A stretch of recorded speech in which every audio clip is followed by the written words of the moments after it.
Yeah, yeah, yeah. Waiting for this thing to go live. Are y'all ready? Hey, what's up? It's the Erskin Music Show. So glad that you guys have tuned in today. You know we're going to be talking about men's ministry, so it's going to be rough and tough around here. Hey, I'm bringing my friend Joe Silva on from New Jersey. He's always got something good to say. Well, even when he doesn't have anything good to say, his accent is just so amazing. But hey, a good friend of mine, you guys saw me if you've been watching this show for a while. I was doing a house concert up in New Jersey on our East Coast tour. He's also the vice president of Legacy Minded Men. And so we're going to talk a little bit about that ministry. So if you're tuning in today to talk about how to man up, how to rise up, what we as men need to be doing to follow Christ, this is your episode. It's the Erskin Music Show. Y'all know how we do on this show, man. We don't play around. We do not play, except on my intro for some reason. All right.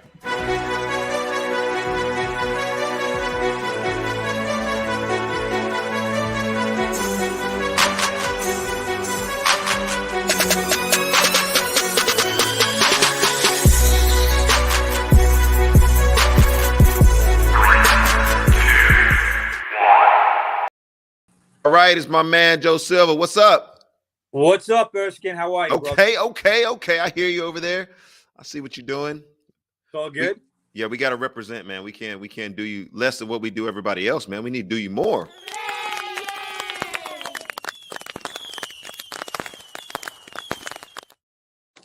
Yeah, and for anybody that was wondering out there, the Dolphins are also okay.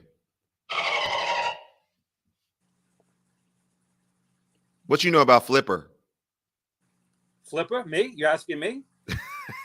We still haven't answered my question. Why is this my first time on your show? Why is it your first time? Yeah. Bro, you were on the show before, weren't you? I think I was like a guest to a guest. Okay. You referred to me when you were talking to Kelly Wright. I think you referred to me. That's true. That's true. Yeah, I don't think I was actually on like just by myself. So Okay. Well, you're here now.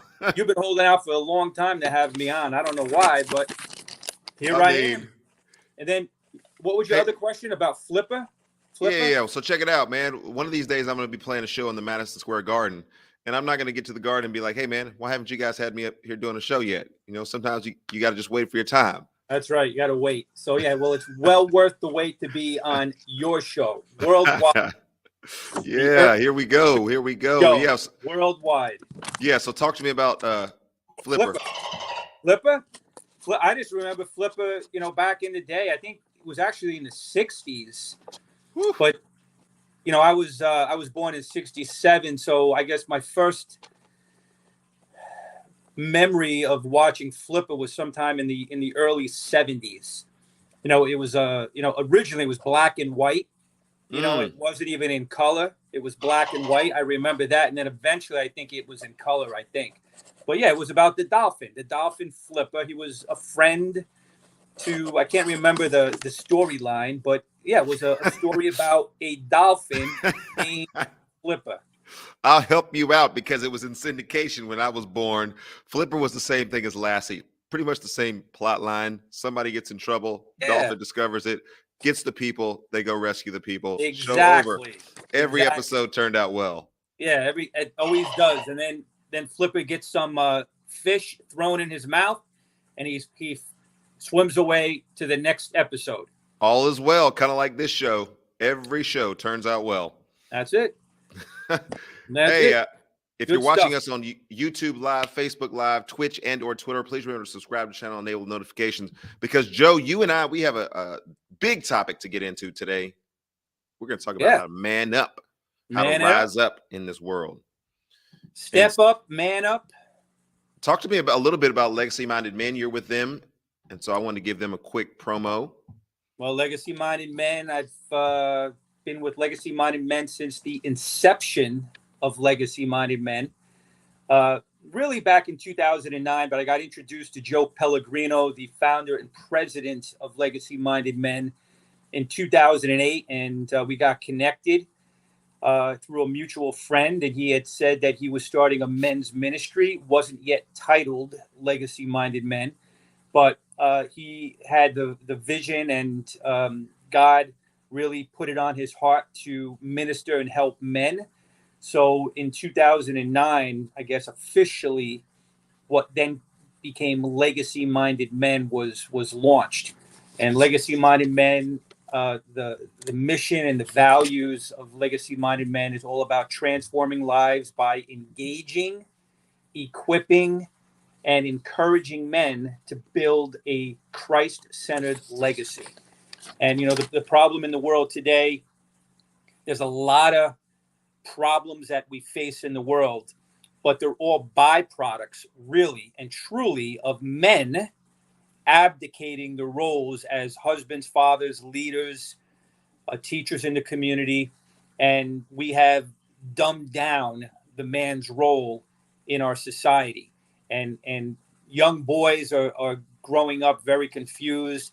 And unfortunately, a lot of men have taken a back seat, not teaching these young boys how to be men, how to step up and quote unquote man up. So, so Legacy Minded Men is all about trying to help men, young boys, to build that Christ-centered legacy. And we have several resources. You can go to legacymindedmen.org. Okay, yep. I put that down on the bottom of the screen. All those resources and tools. Perfect. I see it. Yep. Beautiful. So yeah, we got to represent you guys well on this show. But here, there's, obviously people who had watched this show, they probably turned it off at this point because they heard what you just said about men stepping up and taking their role. There's a lot of women. There's a lot of other folks who feel like, hey, this is our role. This is our time. We need to suppress men. We need to suppress some of the voices that traditionally have been in position because they've not stewarded that authority in that position well. And so what do you want to just really quickly say to that objector who may still kind of be watching this and interested to see how you would answer that question? I hope nobody turned it off, but you're always going to have your haters.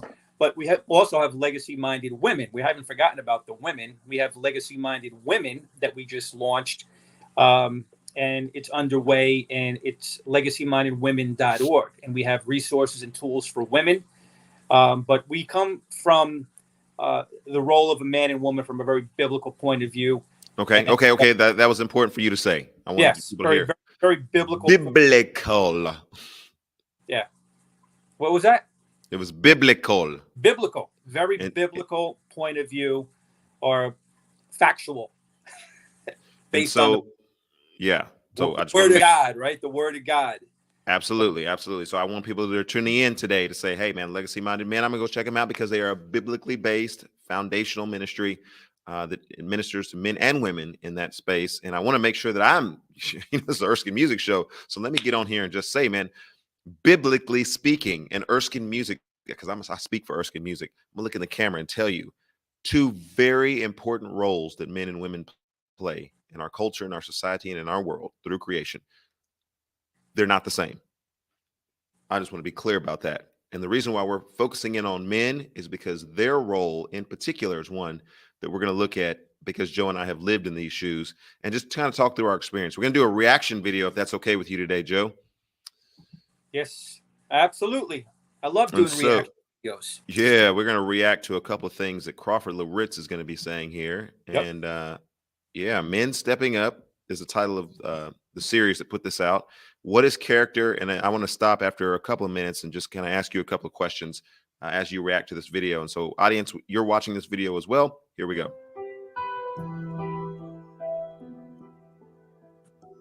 There's not a day that goes by in my life, and I mean this, not a single day that goes by in my life that I don't think about my dad. I don't think about people who paid a dear price and the shoulders upon which I stand.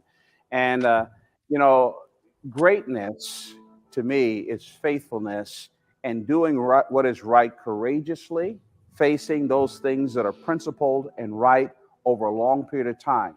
And I think in our culture and society, we've defined greatness as recognition. Recognition is not greatness. I tell people all the time that greatness is buried side by side in Old Dominion Cemetery in Roanoke, Virginia. That's greatness. And my dad was great, and he was courageous, not because people knew him, not because he did any earth-shattering thing, but because every day of his life he showed up. Every day of his life he lived by his vows to his wife that he had been married to for 53 years before he went home to be with Jesus. Every day of his life, he got up and he went to work, and he put a roof over our heads, food in our stomachs. And he wasn't afraid to look me in my eye and say, liking me is not the main thing, but you're going to do right, boy, and to discipline me and to give me what I needed to fly. And his whole attitude is, look, if you fail in life, it's not going to be that I didn't give you everything that I had. In fact, I want to stop there for just a second, and I want to get a little bit of reaction. But he's talking about his father. Your father passed away. I know your father's passed away. Recently, your dear bride has passed away, and wanted to just kind of give you some space to talk about that in the context of manhood, kind of some of the things that your family has, experienced. I don't want to circumvent the questions because we're coming back to the question of manhood, but you can't talk about that in the context without giving the context of this is so people that are watching this today don't think, oh, you're just sitting on a, pedestal somewhere. You've never gone through anything in your life. You've never had to make any hard decisions. So just give us a little window into that. You don't have to go into, depth about that, but I did want to be sensitive to who we have on today. Well, yeah, I mean, I've dealt with loss. I've lost my dad. It'll be 5 years this December 7th, 2017. My dad passed away at the age of 85. And, just like Crawford, I know, had very high regard and respect for his dad. And his dad was his everything. My dad was my everything. My dad taught me everything about, what it means to be a man, what it means to lead a family and to be a leader in the community and at work, doing everything unto God and keeping Christ first in all that you do. And that was always the most important thing to him. And so up until that point, I mean, I had lost other relatives up to that point, grandparents and uncles and aunts and friends. But when I lost my dad in 2017, that was, the biggest loss up to that point in my life. And that really impacted me. Mm-hmm. And then dealt with a lot. I lost my job that year of 24 years. So my dad up to that point was always there to be at rock and at support for me and give me the guidance. And he always came back to, keeping everything in prayer and making sure that I was grounded in my faith in Jesus Christ. And then I think you want me to also talk about then what next happened. Well, I wanted to give space. If you want to share that, that's cool. If you don't want to share that, that's cool as well. I just want people to know that you're a man that has gone through some storms in life, and you're sitting here as a man, not apologizing for the fact that you've had some hard things that are happening. I can easily move on, but I didn't want to. I mean, listen, sometimes we look at people and we think that people based on their personalities. And I have a strong personality. I've been very successful in business. I've been a leader in, all the things that I've done, in my professional career, and just always have been someone who steps up to take a leading role. And a lot of times people would say, oh, that guy has it all. He has never been through any trials. And that's not true. I've been through a lot, and especially these last 5-6 years. And then the biggest has been this past year, back on July 19th, when my wife of almost 29 years, Marianne, she suffered a brain aneurysm and was in the hospital on a ventilator for 19 days before the Lord called her home on August 7th. And that was and has been the biggest blow of my life. And but through it all, God has been there, and I've just had to really step up and be that leader for my family, for my kids. And it's very difficult though, but God has been there. Yeah. And so, not to camp there, but I just wanted people who are watching this to understand that here's a guy who, you say vice president of Legacy Minded Men, you start throwing out all these accolades, business, and some of your associations. It might make it seem like your platform is all of those things, but I want to make sure that people understand that the platform for both of us is not Erskin Music. That's a tool that God has given and a gift that God has given. Your platform is not business and all these other things. Our platform and our only place to stand is on Christ, who is the solid rock, and he has been that in our lives. And so I want to just list a couple of men in my life. I've obviously left people off of this list, but Eddie Dawson, who was my grandfather, who raised me, and I watched him at times work 3 different jobs so that we could have things that we needed. And he always felt like I needed to have more things because he wanted to establish me in a certain light, so that when people saw me, they didn't easily disregard me. And so he always wanted to make sure that I had the best. Gary Beam, who's responsible for me getting into basketball. And then obviously you guys know I went and played college basketball. Bruce Etheridge, my high school basketball coach, who poured into me during those years. Nathan Dunman in my college years, after college. Scott Bourne, Bob Mashburn. In recent years, Steve McCauley, Nick Ripken. I could go on and on with the men who have shaped my life, but I think that's important for people to hear, that legacy-minded men have men who have poured into them from other generations and kind of tied that together. Yes. So, but really quickly, let me ask you, what are some things that, well, we'll get into that. Let's react to a little bit more of this video, because this is good stuff here. When he was dying, I'll never forget this. When he was dying, in a moment of lucidity, he looked up and saw me standing next to his bed with a tear trickling down his cheek. He said, "Boy, I did the very best I could." And to me, that is profound, profound courage. I can give you specific stories. The time in which I was about 9 years old, and a recreational director grabbed me and pushed me down the steps of the playground and accused me of doing something I didn't do. And I said I was going to go home and tell my dad. And when I went home and told my father, I'll never get this. My dad was not a violent man, not at all. But he marched down there and confirmed with my friends that this indeed happened the way I said it was. He's a wise man. He knew that perhaps his son could expand on the truth, but he confirmed that. And he walked into this playground, recreational guy who was probably in his early 20s. And I won't give you all the details, but how he responded, let's just say it was memorable. And these words, this is the lesson I'll never forget. He looked him in the eye and said, "Mister, you will never put your hand on anything with the last name Loritz." Now, I tell that story not because of what Pop did, but I tell that story because of the incredible value that he placed on me. And as a 9-year-old, 10-year-old kid, it just struck me to the core that my dad would not allow anybody to mess with his family. And all right, I want to get some reaction to that. That's solid gold right there. So let me see if I can couch it this way. You have a short conversation to have with your kids, and it's all you've got. What are some of the things that you tell them in that short conversation about all of life, their future, and what you tried to leave behind? What kind of conversation does this look like? Well, I mean, the first thing that I don't think enough men tell their children is, "I love you." Those simple words, "I love you." I've heard a lot of people that I know have said that they never heard that from their dad.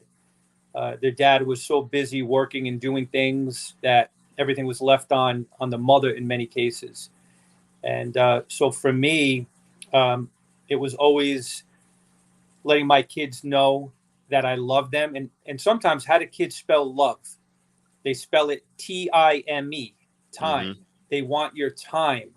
It doesn't have to be doing anything, off the charts. Like, hey, we got to go do all these 15 million things in a day, and I got to take you to the amusement park. I got to do all these things. Sometimes it's just sitting there with them and just hanging out with them, taking an interest in what they do.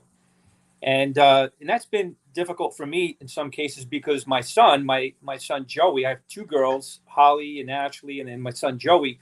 Joey is very different than me. He does not enjoy sports, although at a young age I had him playing all the sports. And probably around 12 years old, he said, I really don't enjoy sports. He doesn't watch the games. I've taken him to World Series. I've taken him to football games, Giants and the Yankees and everything.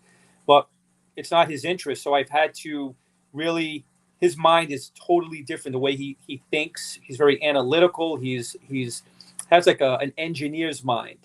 and very smart, smarter than me. But I've had to learn how to just take an interest because I love him. I want to take an interest in what it is that really makes him happy. So I think sitting down with them, telling them that you love them, that you give your time to them, you always want to make sure that they understand that Christ is the most important thing. And, you want to spend time praying with them. You want to spend time reading God's word. And then also what was very important, not only for my son, because he's looking at me, how I, as a man, lead my family, but my daughters too, how I treated Marianne and how I engaged with her, because my son was watching me and he was learning how he would treat women based on how I treated my wife and my mother and my sister and my, friends that were around me that were female, good friends, how I would interact with them, the respect I would have to them. And then also my daughters were watching because I'm hopefully instilling into them what it means to be a man and how they should be treated based on how I was treating their mother.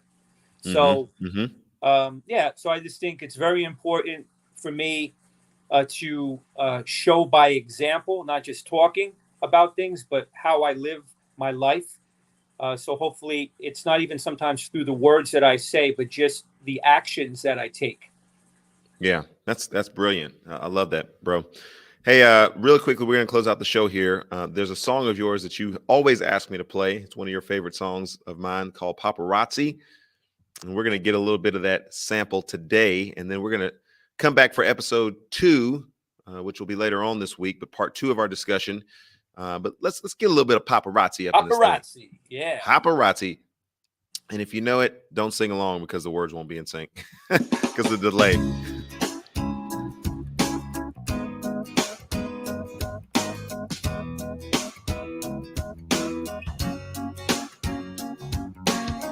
I don't want fame, you can have it, cause I don't want it. But if you get it, just remember, it might end up getting you. Ooh. Light bulbs flashing, paparazzi get token. People dress just like me everywhere I go. It's insane, the image I always have to maintain. From last to first, now I made it to the main stage. I guess that's what I get for living a life of fame. Don't even have to speak, they all know my name. Yo, it's the lifestyles of the rich and famous, wealthy and shameless. But I ain't trying to be that. I do gospel rap. It's like a dream or flashback scene. My 4th grade teacher thought that I could succeed. My own jet so I can get there quick. Private parties now, and you ain't on the list. I'm on the road and got no time for church. No days off, I have to put in work. I'm too famous, I can't even escape. It's the little things that I didn't appreciate. I don't want fame, you can have it, cause I don't want it. But if you get it, just remember, it might end up getting you. I don't want fame, you can have it, cause I don't want it. But if you get it, just remember, it might end up getting you. Ooh. All right, that was Paparazzi. I love it. That's my favorite. That's the one. That's the one. So for those of you who are watching on Facebook Live, YouTube Live, Twitch, Twitter, all those different places, subscribe to the channel, enable the notifications. We out of here with fireworks today.